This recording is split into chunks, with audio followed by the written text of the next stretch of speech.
بسم الله الرحمن الرحيم.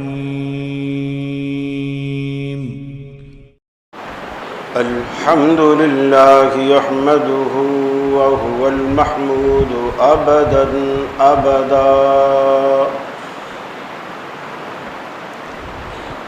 وأستعينه وهو المنعم المولى ونعم النصير مؤيدا، لا شريك له إلها واحدا أحدا فردا صمدا، وأشهد أن سيدنا وسندنا محمدا عبده ورسوله، نبي ما ضل وما غوى وما ينطق عن الهوى، فصلى الله عليه وبارك وسلم وعلى آله وصحابه وأزواجه صلاة دائما سرمدا. أما بعد، فأعوذ بالله من الشيطان الرجيم. بسم الله الرحمن الرحيم. لا أقسم بهذا البلد وأنت حل بهذا البلد ووالد وما ولد، لقد خلقنا الإنسان في كبد، أيحسب أن لن يقدر عليه أحد، يقول أهلكت مالا لبدا.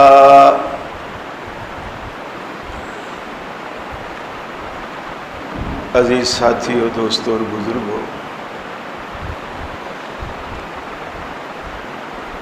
حرمین شریفین مسلمانوں کی دلوں کی دھڑکن کا دوسرا نام ہے، عقیدت اور محبت کا محور ہے، مرکز ہے، اور اللہ کی رحمتوں کے نزول کا بھی مرکز اور محور ہے۔ گزشتہ جمعہ آپ نے اسی سلسلے کی پہلی قسط آپ نے ملاحظہ فرمائی، اور آج اسی سلسلے کی دوسری گفتگو ہے۔ رسول اکرم صلی اللہ علیہ وسلم مکہ سے بے پناہ محبت رکھتے تھے، حتیٰ کہ جس دن آپ نے ہجرت کر کے مکے کو چھوڑا، مکے سے آپ باہر نکلے اور ایک تھوڑا اونچا ٹیلا راستے میں آیا، اس پہ کھڑے ہوئے، مکے کی طرف رخ کیا اور کہا کہ اے مکہ، تو مجھے دل و جان سے بھی زیادہ عزیز ہے، تجھے چھوڑنے کو میرا دل نہیں چاہتا، لیکن تیرے بسنے والے، تیرے رہنے والے مجھے یہاں رہنے نہیں دیتے۔ اس سے یہ بھی ظاہر ہوتا ہے کہ کسی علاقے سے انسان کو بے حد محبت ہو، لیکن وہاں رہنا، ایمان بچانا، دین پہ قائم رہنا، دین کے کام کرنا اگر مشکل ہو جائے تو پھر اس علاقے کو محبت کے باوجود چھوڑنا بھی سنت نبوی ہے۔ بہت سارے لوگ یہ شکایت کرتے ہیں، مجھ سے یہ عادت نہیں جاتی، مجھ سے وہ عادت نہیں جاتی، یہ عادت نہیں چھوٹتی۔ وہ اس ماحول کا اثر ہوتا ہے جس ماحول میں وہ رہ رہا ہوتا ہے۔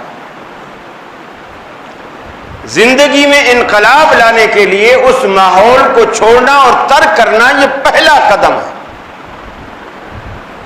کہ جو چیزیں اس کے ماحول پہ اثر انداز ہو رہی ہیں پہلے اسے چھوڑیں، جیسے رسول اکرم صلی اللہ علیہ وسلم نے چھوڑا۔ حالانکہ مکہ رحمتوں کا مرکز تھا، منبع تھا، حرم میں پڑھی جانے والی ایک نماز اللہ تعالیٰ 1,00,000 نمازوں کے برابر آپ کو اجر دیتا ہے، اور 5 بڑی فضیلتیں جو خود قرآن مجید میں ہیں کہ ان اول بیت وضع للناس للذی ببکۃ مبارکا وہدی للعالمین،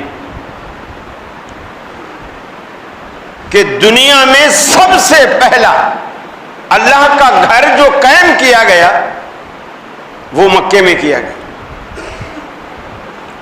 جسے آپ مسجد حرام کہتے ہیں یا بیت اللہ کہتے ہیں۔ مسجد حرام کا احاطہ بڑا ہے اور بیت اللہ اس کے بیچ میں، اور دوسرا بڑا درجہ اس کو یہ دیا گیا کہ لوگوں کے لیے ہدایت کا سامان بنایا گیا، برکت والا بنایا گیا، لوگوں کے لیے ہدایت کا سامان بنایا گیا۔ فیہ آیات بینات مقام ابراہیم، اس میں اللہ تعالیٰ کے دلائل و براہین نشانیاں ہیں، اور مقام ابراہیم ہے جیسے زمزم، یہ بھی اللہ رب العالمین کی قدرت کی ایک خاص نشانی ہے جس کی وضاحت آپ پچھلے جمعے میں سن چکے ہیں۔ مقام ابراہیم بھی خاص نشانی ہے، اور اس میں بیت اللہ کے ایک کونے میں رکھا ہوا حجر اسود، جنت سے آیا ہوا یہ پتھر، یہ بھی خاص نشانی ہے، جسے بوسہ دینا بھی سنت نبوی ہے، چھونا بھی سنت نبوی ہے، اور ہاتھ لگا کر ہاتھ کو چوم لینا بھی سنت نبوی ہے۔ یہ صرف اسی پتھر کے ساتھ، ہر پتھر چومے جانے کے قابل نہیں ہے، چاہے وہ کربلا کا ہو، چاہے وہ مدینے کا ہو، چاہے وہ بغداد کا ہو، چاہے وہ کسی بھی علاقے کا ہو۔ اللہ رب العالمین نے یہ فضیلت اسی کو دی، وَمَن دَخَلَهُ كَانَ آمِنًا، اور آخری فضیلت یہ کہ اس میں جو بھی داخل ہوگا اسے اللہ کی طرف سے امن حاصل ہو۔ نبی کریم صلی اللہ علیہ وسلم نے فرمایا کہ مجھ سے پہلے کسی پیغمبر کی شریعت میں اللہ تعالیٰ نے اس کے امن کو خراب کرنے، جنگ کرنے، لڑنے، قتل و غارت کرنے کسی کی اجازت نہیں دی سوائے میرے۔ آپ نے فرمایا مجھے ایک دن اجازت دی گئی، اور اس ایک دن میں اس دن کا کچھ حصہ جس دن مکہ فتح ہوا، اس دن اللہ کے رسول کو اجازت دی گئی۔ کچھ کافر ایسے تھے جو رسول اللہ صلی اللہ علیہ وسلم کو بہت اذیت دیتے تھے، بہت تکلیف دیتے تھے، کبھی گالیاں دے کر، کبھی حجب کر کے، کبھی اسلام دشمنی کر کے، کبھی ایمان لانے والے غریب صحابہ کے ساتھ ظلم کر کے، کئی طریقوں سے رسول اللہ کو تکلیف دیتے تھے۔ اس دن جب آپ فتح مکہ کے دن فاتح کی حیثیت سے مکے میں داخل ہوئے تو آپ نے کچھ کفار کے نام لے کر کے کہا کہ یہ لوگ اگر بیت اللہ کے پردے کے پیچھے بھی چھپے ہوئے ملے تو بھی قتل کر دو۔ اور ایک بات یاد رکھو، اگر کسی شخص کو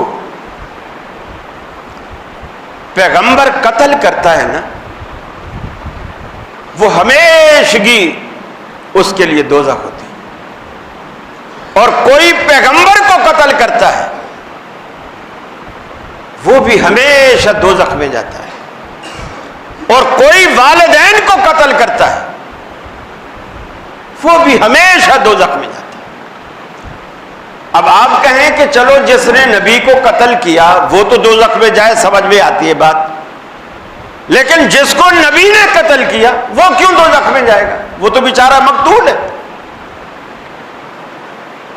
اللہ کے ہاں فارمولے اس طرح نہیں ہوتے جس طرح ہمارے ہاں چلتے ہیں۔ اس کا مطلب یہ ہے کہ جس بندے پر پیغمبر کو اتنا غصہ آیا ہے کہ اس نے اس کے قتل کا فتویٰ دیا ہے، اس کا مطلب یہ ہے کہ اللہ کی مخلوق میں، اللہ کی زمین پر یہ بدترین شخص ہے جس کو نبی اس زمین پر دیکھنا بھی گوارا نہیں کرتا۔ اس لیے کہ پیغمبر کبھی بھی ناجائز اور غلط فیصلہ نہیں کرتا، پیغمبر جب بھی بات کرتا ہے حق کی بات کرتا ہے۔ اس لیے جسے پیغمبر نے قتل کیا وہ بھی دائم جہنمی، جس نے پیغمبر کو قتل کیا وہ بھی دائم جہنمی، اور جس نے ماں باپ کو قتل کیا وہ بھی دائم جہنمی۔ اور ایسے واقعات دنیا میں بے شمار ہیں۔ محض جائیداد میں بٹوارے کے چکر میں ماں باپ کو لوگ قتل کر دیتے ہیں، والدین کی کوئی حیثیت نہیں رہتی پیسے کے آگے، اور وہ نہیں سمجھتے کہ دنیا کی زندگی کتنی ہے، میں آخرت کی زندگی جو ہمیشگی کی ہے وہ برباد کر کے جا رہا۔ پھر نبی کریم صلی اللہ علیہ وسلم نے جب آپ ہجرت کر کے مدینے تشریف لے گئے تو وہاں آپ نے ریاست مدینہ کا ایک قیام کیا۔ وہ ریاست مدینہ واقعی ریاست مدینہ تھی۔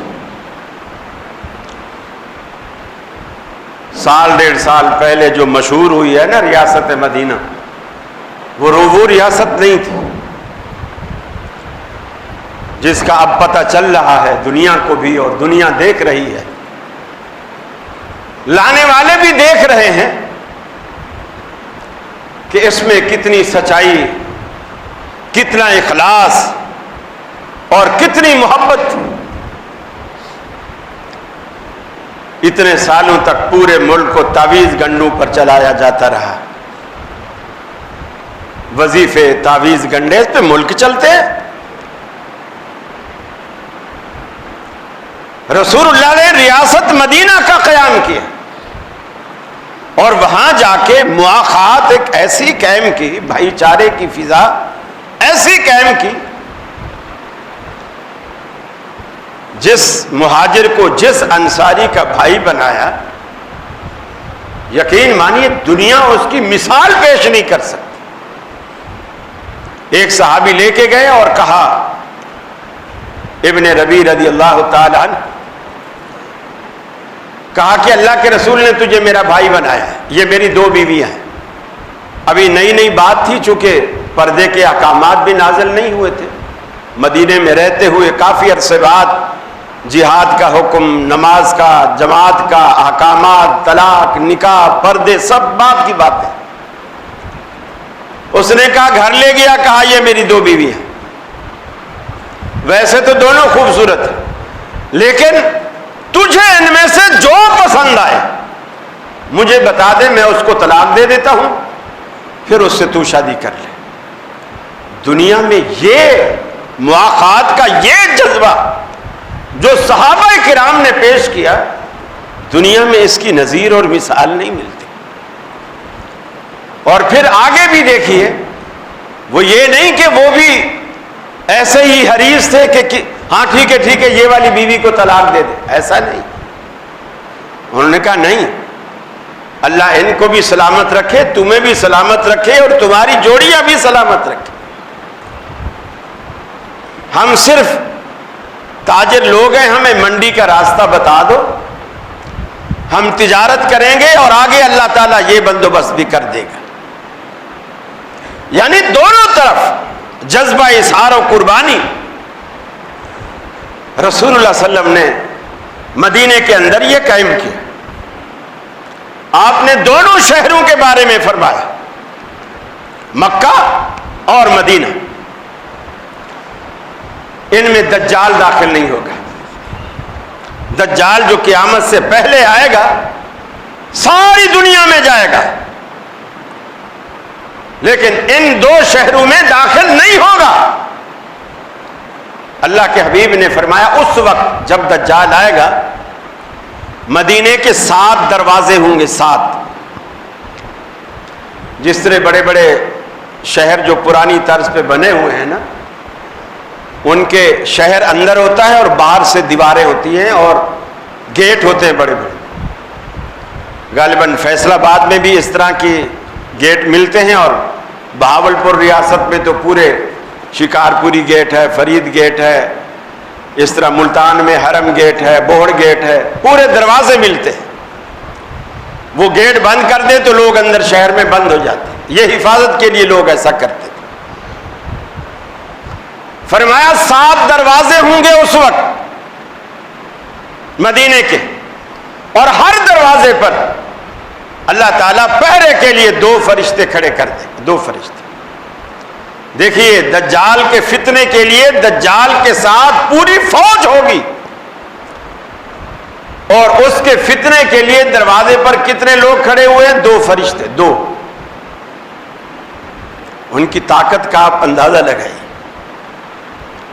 طاقت کا اندازہ لگائیے. وہ اس کو حرم میں داخل نہیں ہونے دیں گے، مدینے میں داخل نہیں ہونے دیں.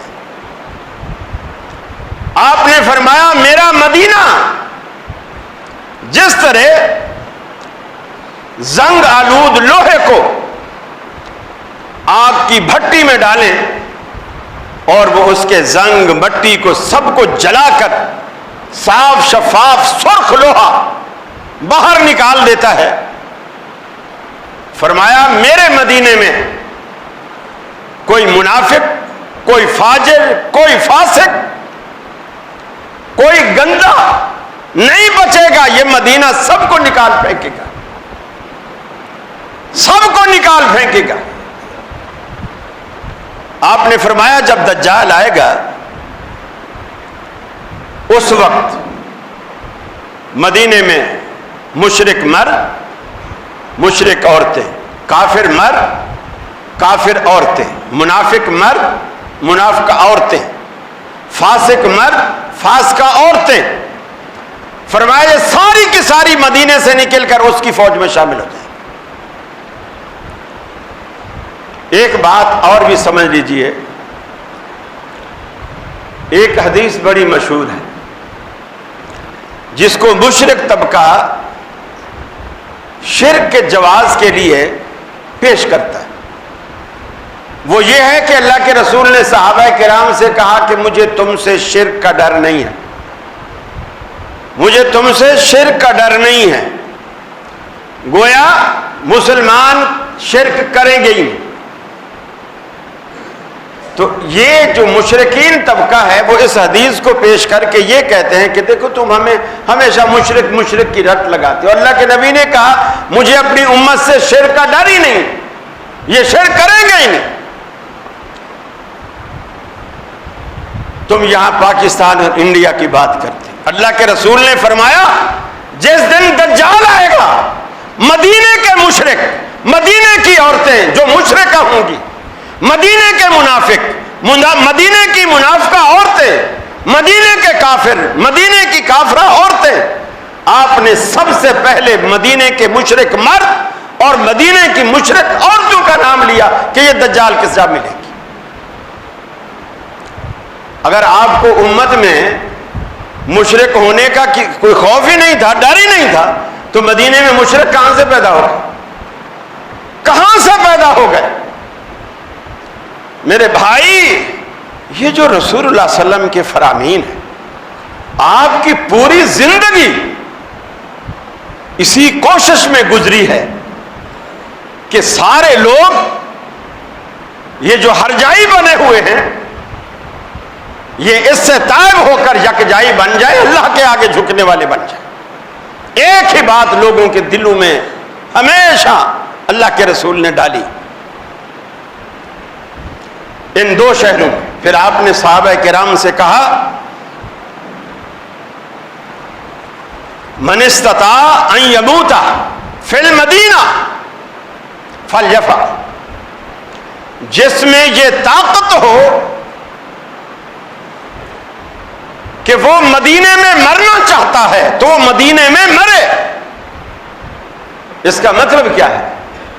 اگر کوئی شخص اتفاق سے مدینے میں ہے، بیمار ہو گیا، ڈاکٹروں نے لا علاج کر دیا، گویا اس نے بھی سمجھ لیا کہ اب میری زندگی کے آخری ایام،